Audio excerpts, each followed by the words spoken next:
as well. Happiness is not, however, in external things. Happiness is in your internal reaction to those things. As an example of this, a student of mine came to me after one of my religious classes and said, I want to ask you a question. I said, yes, what's the question? I've got 15 minutes before the next class starts. She said, I want to ask you about locus of control. I said, okay. In 15 minutes? She says, yes. I said, okay. All right. What's a locus of control? A locus of control is, where's your happiness button? That's what locus of control means. Okay? If my happiness button is there, then what that means is that, let me take my sadness button, or my anger button is there. What that means is, you can come along and go, and I will get sad, or I'll get anxious, or I'll get angry, or whatever it happens to be. If my button is here, then I can protect it. You can't come along and press it. Okay? This is an internal locus of control. That's an external locus of control.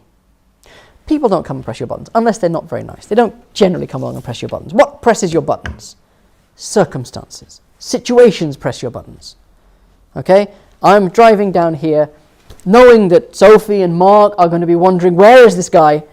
Is he going to do his usual thing and come late?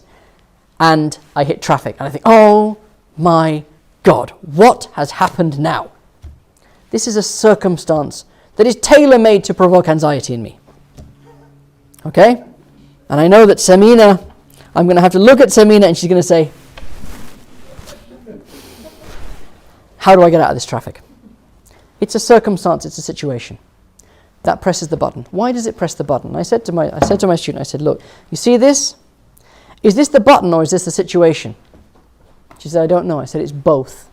The problem with the external locus of control is you don't realize, I'm going to try to do that without breaking my phone, that this is actually two separate things. There's the event, and there's the reaction to, I should do the other way around actually. There's the event, there's the reaction to it. These are separate from each other. You can't control this, but you can control this. To put it simply, you can't stop it raining, but you can carry an umbrella. All right? What's the problem that people who have an external locus of control, what's the problem that they have? Is that when it's raining, they go outside and they say, stop raining! Stop! And it doesn't stop raining. And eventually, you get so tired of shouting at the clouds to stop raining that you give up and you say, I can't stop it raining. Okay? It's trying to have control over something that you can't have control over. Why? Because you've linked these two things together. They are one and the same. And I said, what you need to read, she wanted to talk to me about it. She said, I did an online survey and I have an external locus of control. And I said, how do I deal with it? And I said, separate. Separate the emotional reaction from the event. Now what do you do? Now I said, now you need to recognize that this event is not caused by the outside world. It's caused by God. This is caused by God. It's not caused by your nosy neighbor. It's not caused by your troublesome mother-in-law. It's not caused by the weather or the traffic or anything like that. It is caused by God. A benevolent God, mind you. A benevolent and all-powerful God. So if you recognize that everything that happens to you in your life comes to you from God, and that God will send you sweetness and bitterness, both of which are there to teach you something about yourself, you can keep this button to yourself, he says, not being able to find his pocket. You can keep that button to yourself, and you can control how you press it. And what you'll then find is that there is nothing on the table. The table is the world. There is nothing on this table. There is God and there is you. There's God and you, and everything else is simply an instrument.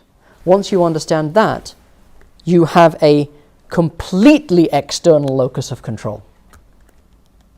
Because now you actually say, do you know what, God? I'm going to leave the button to you as well.